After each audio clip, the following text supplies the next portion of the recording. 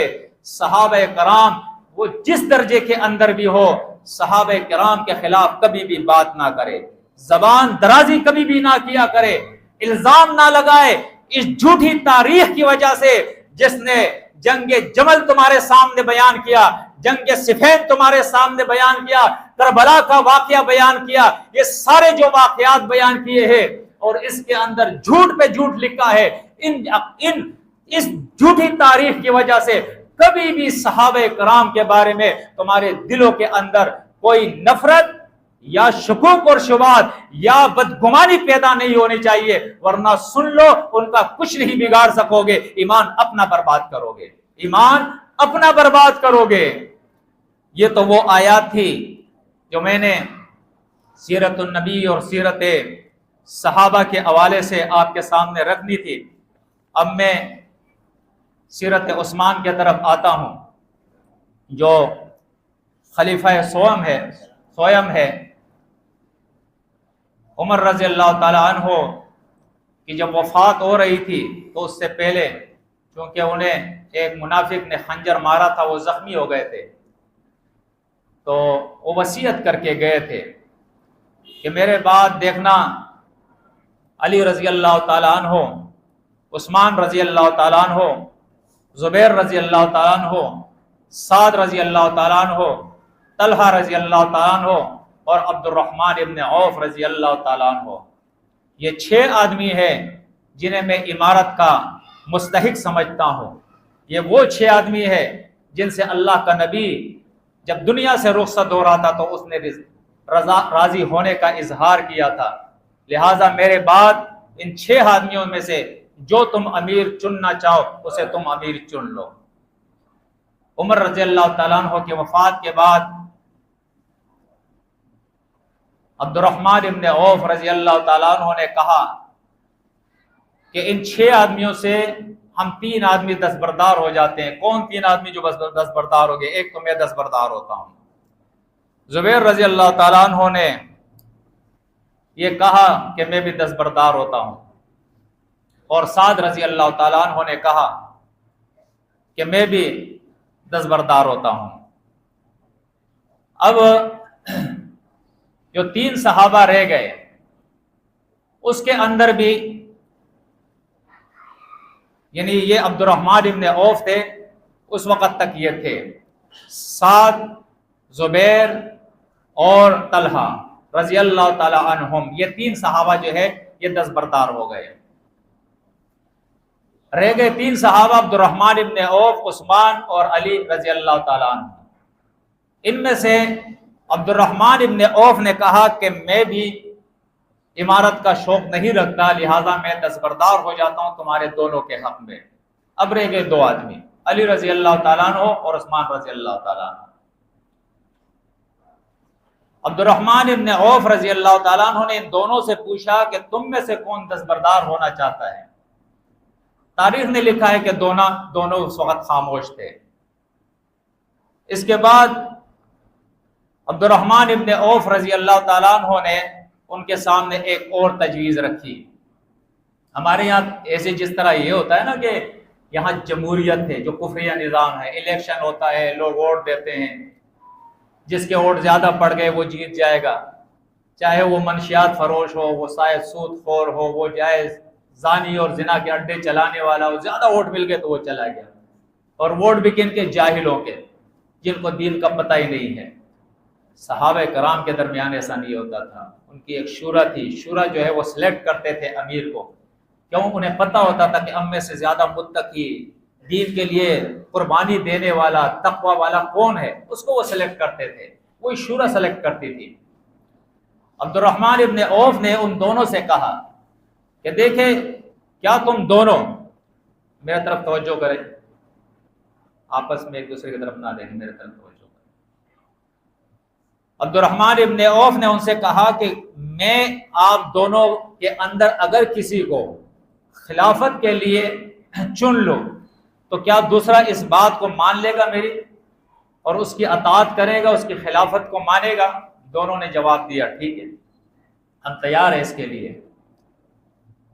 اب روایات کے اندر، تاریخ کے اندر آتا ہے کہ 3 دن 3 رات عبد الرحمن ابن عوف رضی اللہ تعالی عنہ مختلف لوگوں سے مشورے بھی کرتے رہے، غور و فکر بھی کرتے رہے، اللہ سے دعائیں بھی کرتے رہے، اور تیسری رات پھر وہ مسور رضی اللہ تعالیٰ عنہ ایک صحابی ہے، ان کے گھر پہ رات گئے، دروازہ کھٹکھٹایا، وہ سو رہے تھے، جاگے، کہا دروازہ کھولے، اور اس کے بعد ان سے کہا کہ آپ جائے سعد اور زبیر رضی اللہ تعالیٰ عنہما، جن کے نام عمر نے دیے تھے، ان دونوں کو میرے پاس یہاں لے آؤ۔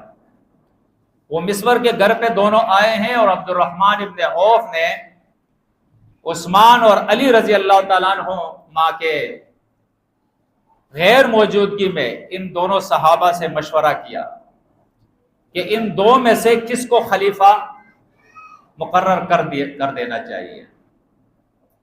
ان تینوں کا مشورہ ہوا، اس کے بعد عبد الرحمن ابن عوف رضی اللہ تعالیٰ عنہ نے عثمان رضی اللہ تعالیٰ عنہ اور علی رضی اللہ تعالیٰ عنہ کو بلایا، صحابہ کرام کو جمع کیا اور کہا، سب سے پہلے علی کا ہاتھ پکڑا اور اٹھایا اور کہا کہ اگر میں ان کو امیر مقرر کر دوں تو کیا سب اس کو مانیں گے؟ سب نے کہا ٹھیک ہے۔ اس کے بعد عثمان رضی اللہ تعالی عنہ کا ہاتھ پکڑا اور کہا اگر میں ان کو امیر مقرر کر دوں تو کیا سب تم ان کی اطاعت کرو گے، امیر مانو گے؟ سب نے کہا ٹھیک ہے۔ علی رضی اللہ تعالیٰ عنہ بھی راضی ہو گئے اور سمجھ گئے کہ یہ کیا اعلان کرنے والے ہیں۔ اس کے بعد انہوں نے سب سے پہلے خود اس کا اعلان کیا اور بیعت کی عثمان رضی اللہ تعالیٰ عنہ کے ہاتھ پہ، اور سب سے کہا کہ آج کے بعد عثمان رضی اللہ تعالیٰ عنہ یہ ہمارے امیر ہیں، یہ خلیفہ سوئم، تیسرے خلیفہ۔ یعنی آپ دیکھیں کہ اس کے علاوہ جو فضیلت ہے اسے ملی ہے کہ یہ وہ شخص ہے کہ نبی کریم صلی اللہ علیہ وسلم نے ایک کے بعد دوسرا اپنی 2 بیٹیاں اس کے نکاح میں دی ہے۔ اس کے بعد ان کی وفات ہو گئی، اس نے اور بھی شادیاں کی، اور نبی کریم صلی اللہ علیہ وسلم نے فرمایا اگر میری تیسری بیٹی ہوتی تو میں وہ بھی اس کی نکاح میں دے دیتا۔ تو آخر اس میں کوئی خوبی تھی نا، کوئی اچھائیاں تھی نا اس کے اندر، کیونکہ اس وقت جو خوارج تھے، جو آج اپنے آپ کو پیٹتے ہیں، اس وقت کے رافضی اور خوارج جن کا اثر شجرہ وہ ملتا ہے یہود سے۔ نبی کریم صلی اللہ علیہ وسلم کے دور میں عبداللہ ابن ابی یمنی یہودی تھا، اور عمر رضی اللہ تعالیٰ عنہ کے دور میں عبداللہ ابن سبا یہ بھی یہودی تھا، اور یہی سبائی گروپ جو ہے انہی نے ہمیشہ نبی کریم صلی اللہ علیہ وسلم کے دور میں بھی سورۃ توبہ آپ دیکھیں کہ مسجد زرار جو ہے اس نے تعمیر کی تھی۔ یہاں نبی کریم صلی اللہ علیہ وسلم غزوہ تبوک میں گئے اور یہاں اس نے مسجد زرار جو ہے وہ تیار کی، اور یہ چالاک اتنا تھا کہ اللہ کے نبی سے کہا کہ آپ آئے، پہلی نماز آپ پڑھے تاکہ برکت آئے اس کے اندر۔ اللہ نے فوراً اپنے نبی کی طرف وہی بھیجی اور منع کیا کہ خبردار اس مسجد میں کھڑا نہ ہونا۔ اور جب غزوہ تبوک سے واپس آئے نبی کریم صلی اللہ علیہ وسلم تو آپ نے حکم دیا کہ اس کو ڈھا دو، ختم کر دو، اور اس مسجد کو توڑ کے اس کی جگہ جو ہے کچرا داں جو ہے بنا دیا، وہاں پہ لوگ پھر کچرا پھینکتے تھے۔ یہ مسجد نہیں ہے، مسجد زرار ہے۔ یہ تفریقم بین المومنین ہے۔ جو مسجد، جو شخص، ایک جماعت جو حق کے لیے اٹھے، اللہ کی توحید کے لیے اٹھے، اسلام کا کام کرے، حق کی پرچار کرے، اور اس جماعت کے اندر کوئی بھی شخص تفریق ڈالنا چاہے، وہ عبداللہ ابن ابی کا ساتھی ہے، اور اس کی مسجد نہیں، مسجد زرار ہے۔ اس کی تحریک وہ عبداللہ ابن ابی کی تحریک ہے، ورنہ وہ ثابت کرے گا کہ جس جماعت کو وہ 2 ٹکڑے کرنا چاہتا ہے ان کے عقیدے میں کیا خرابی ہے، بتاؤ ان کے عمل میں کیا خرابی ہے، ان کے ناظمین کے عمل میں کیا خرابی ہے، ان کے امیر کے عمل میں کیا خرابی ہے۔ کفر ہے، شرک ہے، گناہ کبیرہ کرتے ہیں، کچھ بتاؤ، اگر نہیں ہے تو دوسری جماعت کی کیا ضرورت پڑی، دوسری مسجد کی کیا ضرورت پڑی، اختلاف بین المومنین کی کیا ضرورت پڑی؟ یہ سوال پیدا ہوتا ہے۔ ہوش کے ناخن لو، اپنے اسلامی تاریخ کو پہچانو۔ تو یہ ہمیشہ سے انہوں نے سازش کی ہے۔ جب عثمان رضی اللہ تعالیٰ عنہ، جن کے والد اگرچہ اسلام قبول کرنے سے پہلے وفات پائے گئے تھے، ان کی ماں زندہ تھی، انہیں اسلام قبول کر لی۔ آپ کے والد کا نام عفان تھا، اور عام الفیل سے تقریباً کچھ 6 سال پہلے جو ہے آپ کی پیدائش ہوئی ہے۔ عام الفیل آپ سب جانتے ہوں گے، اس سال کو کہتے ہیں جس سال ابرہا نے خانہ کعبہ کے اوپر جو ہے حملہ کیا تھا، ہاتھیوں والا، فیل کہتے ہیں ہاتھیوں کو۔ تو عثمان رضی اللہ تعالیٰ عنہ یہ سابقون الاولون کے اندر ہے، پہلے ایمان لانے، مکے میں جو لوگ ایمان لائے تھے سختی کے بعد۔ اس کا شجرہ نسب جو ہے وہ نبی کریم صلی اللہ علیہ وسلم سے بھی اگرچہ ملتا ہے، لیکن بعد میں تو آپ نبی کریم صلی اللہ علیہ وسلم کے داماد بن گئے، تو یہ بھی آپ کا رشتہ ہو گیا۔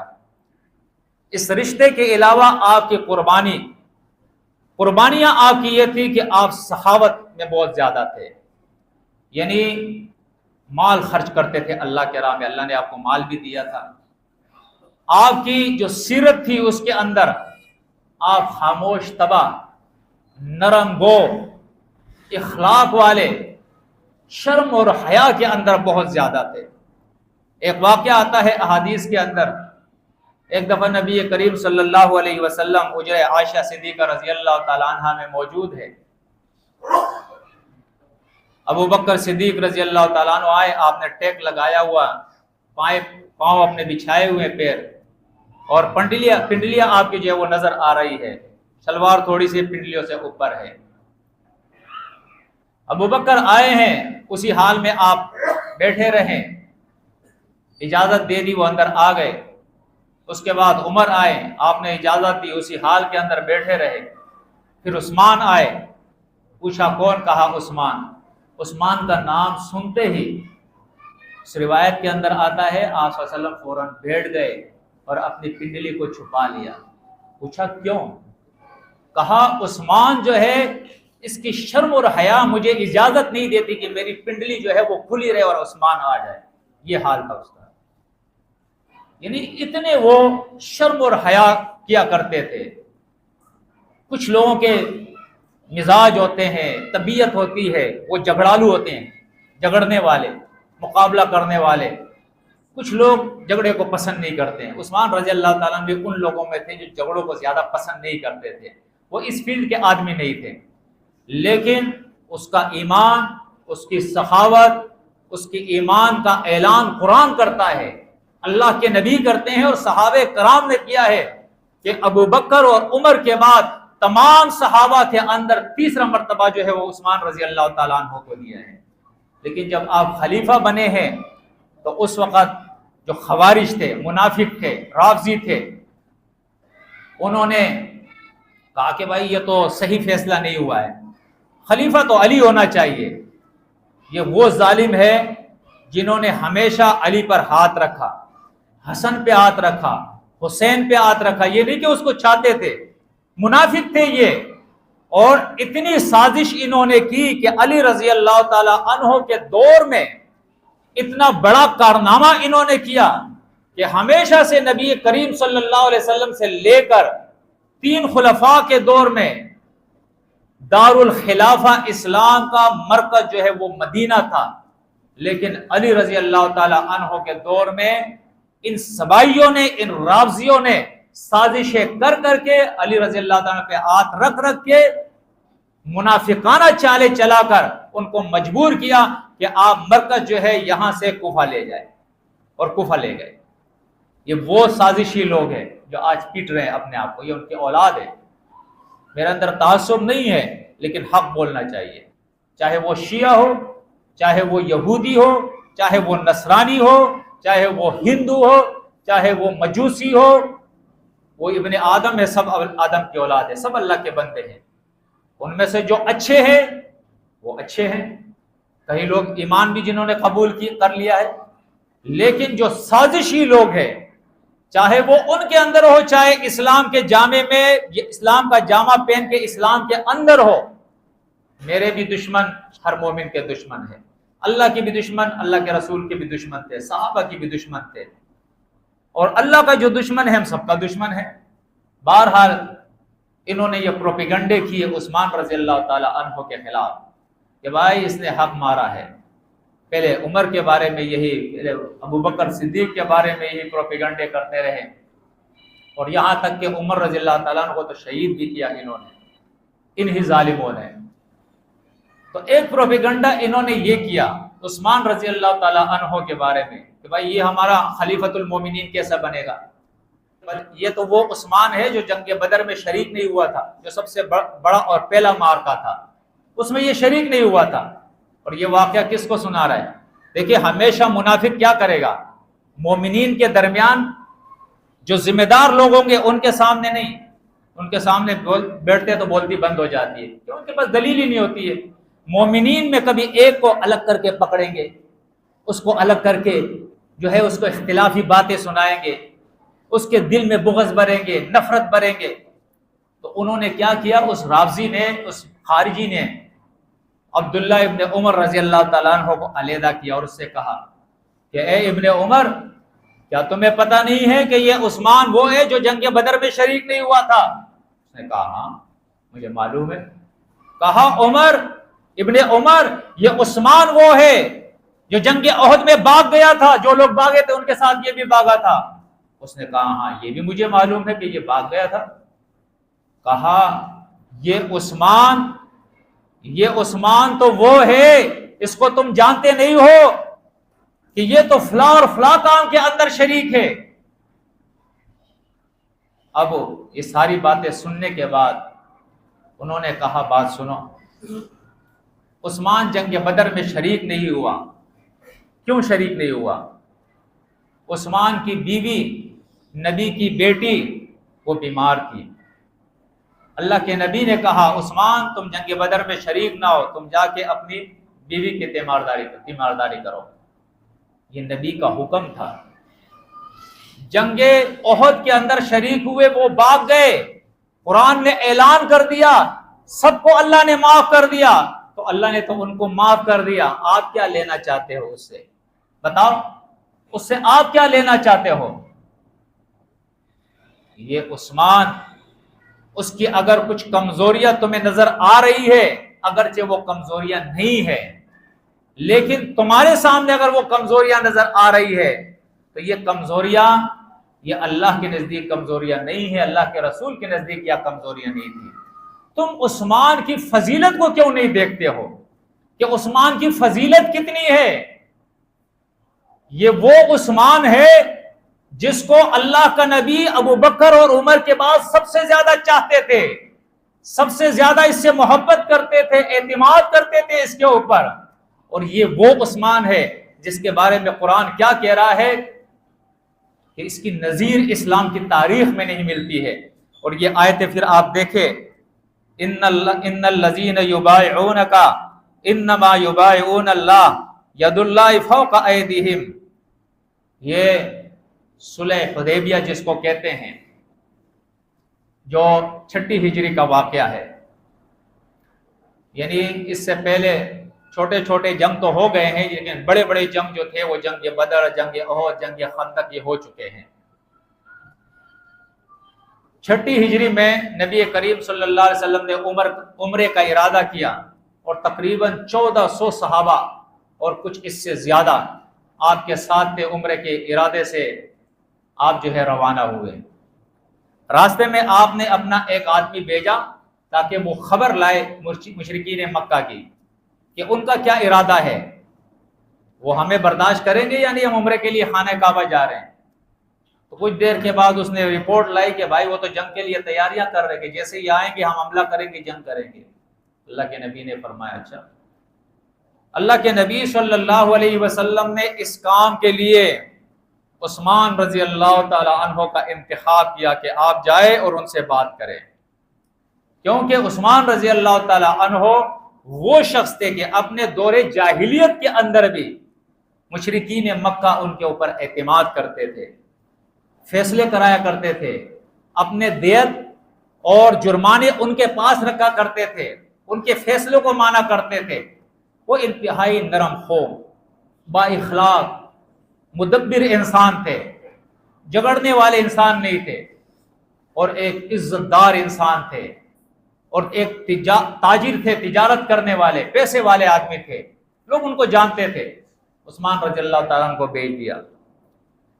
یہاں افواہ پھیل گئی کہ عثمان رضی اللہ تعالیٰ عنہ کو انہوں نے قتل کر دیا ہے۔ کیا کر دیا؟ قتل کر دیا ہے۔ قرآن مجید نے سورۃ الفتح کے اندر یہ واقعہ بیان کیا ہے، صلح حدیبیہ کا، اور بیت رضوان کے نام سے یہ مشہور ہے کہ اس کے بعد جب وہ خبر آئی تو نبی کریم صلی اللہ علیہ وسلم نے تمام صحابہ سے بیعت لی ہے، جتنے ہاتھ آ سکتے تھے وہ ہاتھ جمع کیے نبی کے ہاتھ کے پاس، اور سب سے اوپر پھر اپنے دائیں ہاتھ کو اللہ کے نبی نے رکھا اور کہا یہ جو میرا دایاں ہاتھ سب سے اوپر ہے یہ عثمان کا ہاتھ ہے۔ یہ کس کا ہاتھ ہے؟ تیسرا اعتراض اس خارجی کا یہ تھا کہ جو بیت رضوان کے نام سے ہے اس میں تو عثمان تھے ہی نہیں۔ تو عبداللہ ابن عمر نے بتایا کہ سنو، جو سب سے اوپر ہاتھ نبی کا تھا، اللہ کے نبی نے فرمایا تھا کہ یہ میرا سب سے اوپر ہاتھ یہ عثمان کا ہاتھ ہے، یہ اس کے طرف سے میں رکھ رہا ہوں۔ آپ کیسے کہتے ہیں کہ اس بیعت کے اندر وہ موجود نہیں تھے؟ ہاں وہ وہاں تھے نہیں، وہ تو گئے تھے، اور ان کی قصاص اور ان کا بدلہ لینے کے لیے تو یہ بیعت ہو رہی تھی، اللہ کے نبی صحابہ سے لے رہے تھے۔ اب دیکھیں اس آیت کے اندر اللہ کیا فرماتا ہے، ان الذین یبایعونک، اے نبی جو لوگ آپ سے بیعت کر رہے تھے عثمان کا بدلہ لینے کے لیے، انما یبایعون اللہ، یہ اصل میں اللہ سے بیعت کر رہے تھے۔ کتنی بڑی بات ہے، یہ بیعت اصل میں اللہ سے بیعت تھی۔ اب میں اس کو اختصار کرتا ہوں، باقی آیت چھوڑ لیتا ہوں۔ اب دوسری آیت پہ آتا ہوں۔ دوسری آیت آپ دیکھیں، آیت نمبر 18۔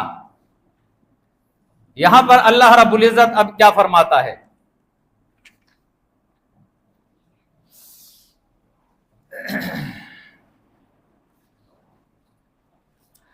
لقد رضی اللہ عن المؤمنین اذ یبایعونک، یقیناً اللہ مومنین سے راضی ہو گیا۔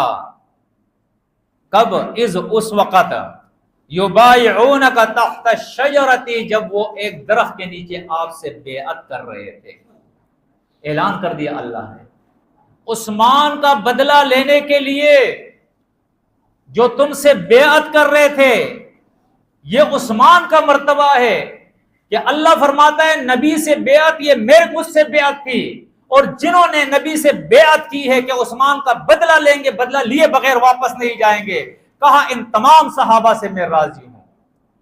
اس میں سے آپ دیکھیں، ایک تو عثمان کی کتنی بڑی فضیلت معلوم ہوتی ہے، دوسری صحابہ کرام جو 1400 سے زیادہ اس وقت تھے، سب کے بارے میں قرآن اعلان کر رہا ہے رضی اللہ عنہم، اللہ ان سے کیا ہے؟ رضی اللہ عن المومنین، ان تمام مومنین سے اللہ راضی ہو گیا ہے۔ اب ان کے خلاف کوئی بات کر سکتا ہے؟ اور جو کرے گا اپنے ایمان کو برباد کرے گا یا نہیں؟